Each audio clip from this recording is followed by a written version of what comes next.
A forma mais difundida de união entre o homem e a mulher aqui no Ocidente é o casamento católico, sem dúvida nenhuma. Celebrado na igreja e é muito significativo. O casamento é um dos 7 sacramentos, o cumprimento da vida para muitos devotos, além da escolha de partilhar a nossa existência com outra pessoa. O casamento católico implica o nascimento de uma conexão consagrada por Cristo e, como tal, é sagrada e inquebrável.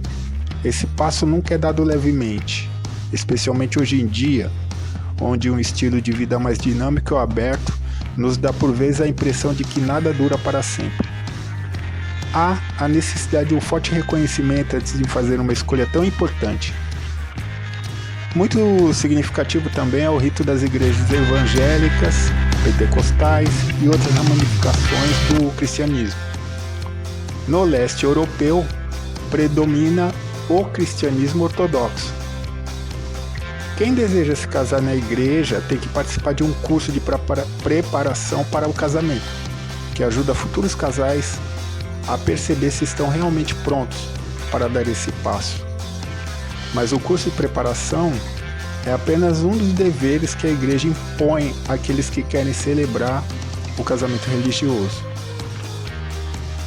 Em primeiro lugar, tem que ser ambos batizados e tem que ter recebido essa confirmação. Podem solicitar os seus documentos de batismo, a confirmação, à igreja onde ocorreram as celebrações. Além disso, eles não podem ser divorciados, isto é, não podem ter se casado na igreja com alguém de quem depois eles se divorciaram. Para as pessoas divorciadas, não há possibilidade de um segundo casamento católico.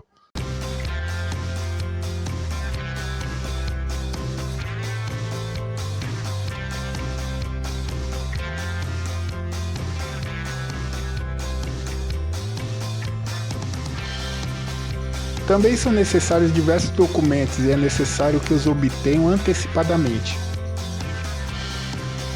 Mas, para um casamento religioso, os noivos terão que apresentar uma declaração de liberdade para casar, que afirma que a pessoa que o solicitou nunca foi casada.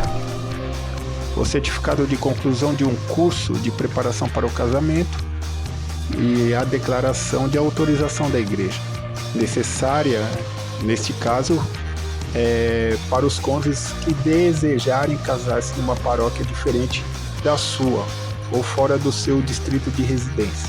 Casar na igreja não é apenas uma coleção irritante de papeladas e o cumprimento dos requisitos já mencionados. Um casamento religioso é a conclusão bem-sucedida de um caminho partilhado de amor e crescimento humano, para o começo da criação de uma família. Então vamos para o episódio 2 do casamento pelo mundo e das profundezas da Zona Norte de São Paulo. Eu, Luiz Roberto, dou as boas-vindas ao meu canal.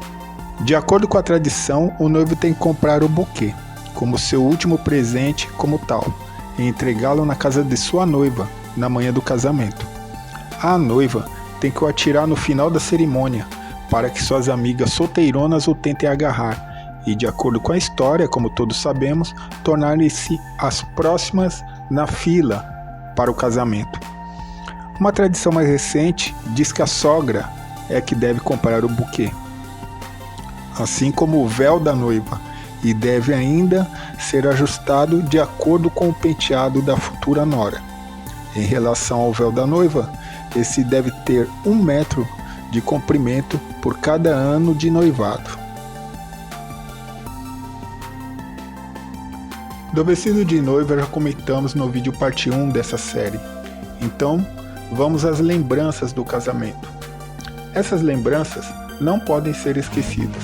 Trata-se de pequenas caixas para colocar doces e eram muito populares entre as mulheres nobres desde 1600.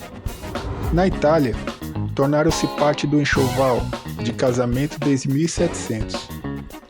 Vítor Emanuele, príncipe de Nápoles, e Helena de Montenegro as ofereceram como presente de agradecimento a todos os convidados que compareceram às comemorações de seu casamento. Devem ser iguais para todos eles, e geralmente são feitos de cristal, prata, porcelana, embora hoje as lembranças também sejam feitas de outros materiais. As lembranças devem conter um número ímpar de amêndoas açucaradas, não menos do que 5. E por que esse número?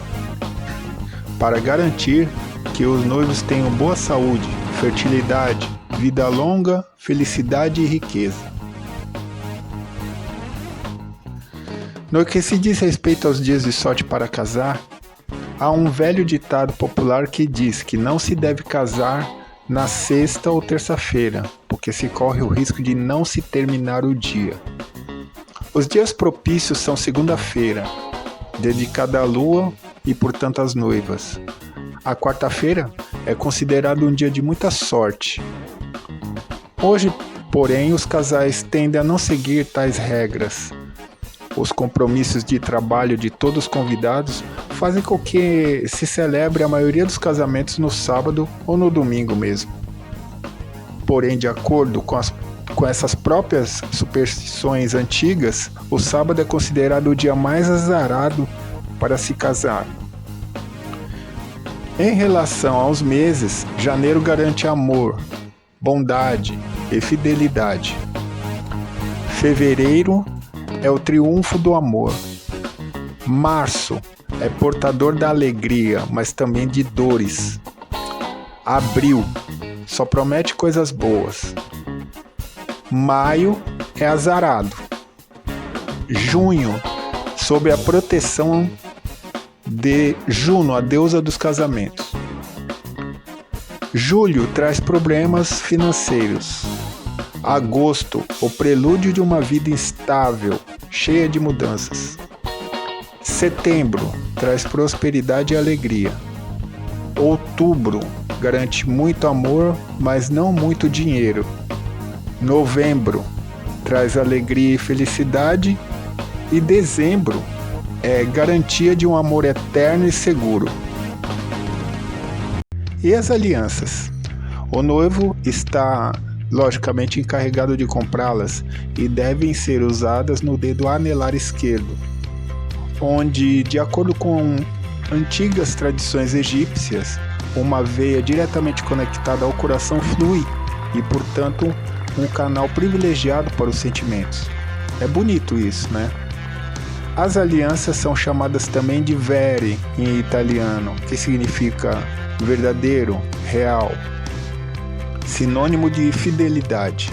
Se, por azar, uma aliança cairá ao chão durante o ritual, somente o oficial se pode curvar para pegar nela, ou uma imensa má sorte cairá sobre os noivos.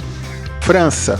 Felizmente, para muitos noivos franceses, há tradições que passam por revisão, atingem sua versão moderna e deixam seus rastros e odores apenas nos livros de história.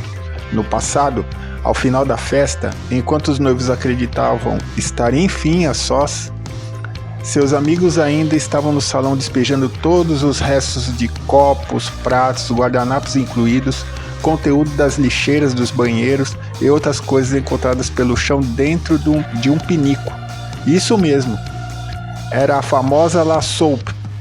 Antes que o casal pudesse dar conta de todos os botões, ilhoses e colchetes, seu quarto era invadido e eles eram obrigados a beber tudo que tinha ali. Nossa, nojento isso aí. Hoje em dia o conteúdo não passa de chocolate, champanhe ou os dois batidos juntos, mas ainda servidos no urinol. Bom, pelo menos os ingredientes são melhores, né? A dica é provar sempre com uma bacia por perto. Hein?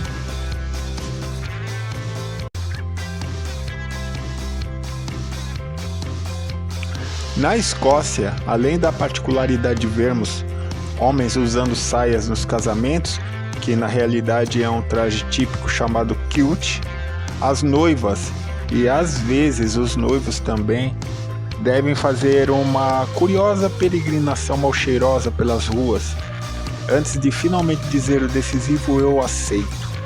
A ideia é emporcalhar a noiva com lixo, isso mesmo, até seu corpo e suas roupas estiverem repletos de gostosuras, digamos assim, né?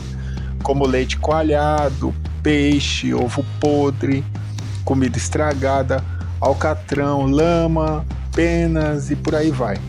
Superar este desafio simboliza a perseverança na busca da felicidade no casamento. As moscas agradecem.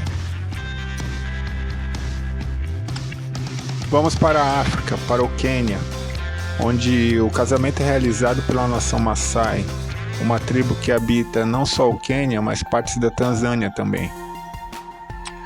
O pai da noiva a abençoa cuspindo em sua cabeça e seios.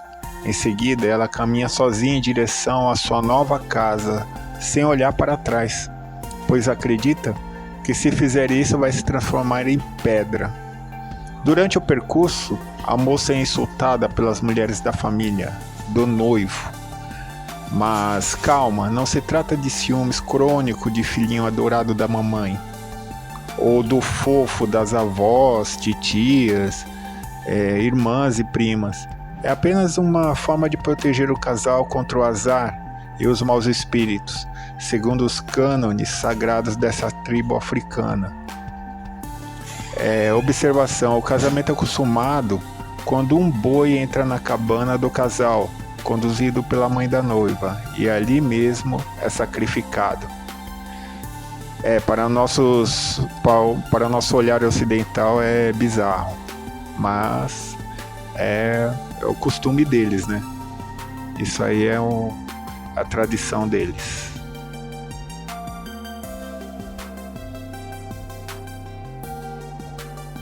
A Coreia do Sul também é fiel às suas tradições mais extravagantes. E desta vez é o noivo sozinho quem sofre a ira dos antepassados.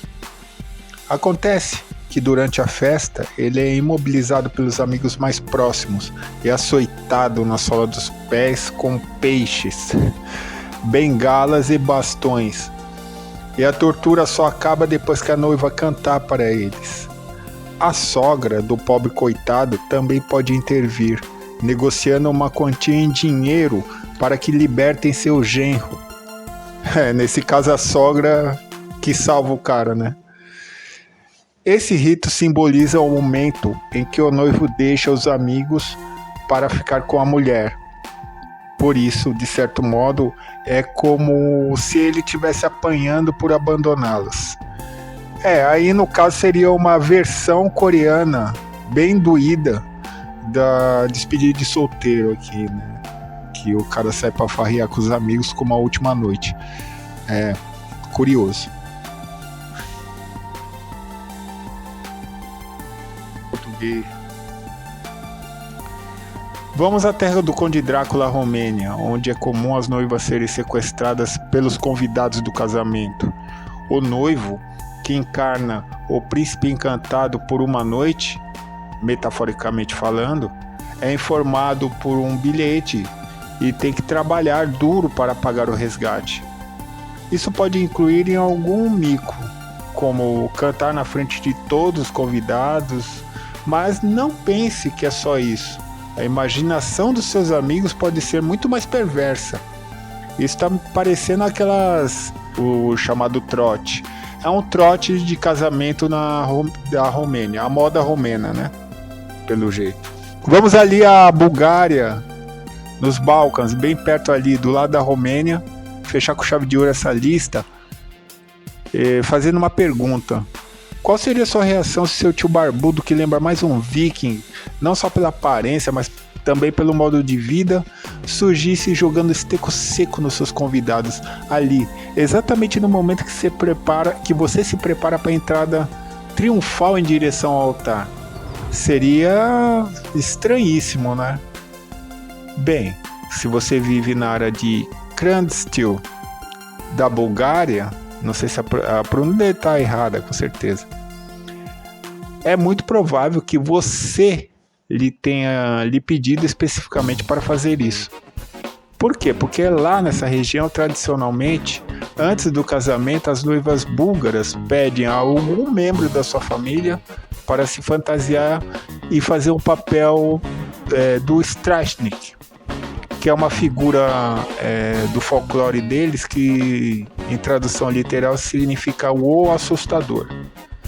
Enquanto ela estiver a postos para fazer a sua grande entrada antes da cerimônia, esse Strashnik salta de trás de um arbusto e começa a jogar esterco seco nos convidados, enquanto empunha um osso animal de uma forma ameaçadora. Enquanto o tio, conduz seu show de horrores, com essa encenação, a noiva passa despercebida, fingindo que não há um louco jogando um estrume nas pessoas e apenas a alguns metros de distância, Mas por que toda essa encenação esquisita? Só por um motivo, para proteger contra uma olhada. Simples assim. Então, galera, espero que vocês tenham gostado aí desse segundo episódio da série, E se vocês perceberam, como eu percebi uma coisa, tipo assim, os costumes mais diferentes vêm do leste da Europa ou do norte da Europa, ou mesmo da Alemanha, Posso citar também a Suécia, posso citar a Bulgária, a Romênia, no sentido de ser o costume mais diferente e curioso, porque às vezes a gente pensa assim, nossa, mas os costumes assim, aos nossos olhos bizarros, é lá de país do terceiro mundo, da Ásia, da África, e eu vi que não. Nas minhas pesquisas aí, até eu fiquei assim, surpreso, com o que eu vi. Então eu vou continuar a série aí, que tem muito material aí, tem muito tema aí. O terceiro vídeo vai ser um tema assim, mais focado em coisas específicas, Mas é muita coisa, muito material aí para ser pesquisado, para colocar aí para vocês. Então, bora para frente aí e até o próximo vídeo.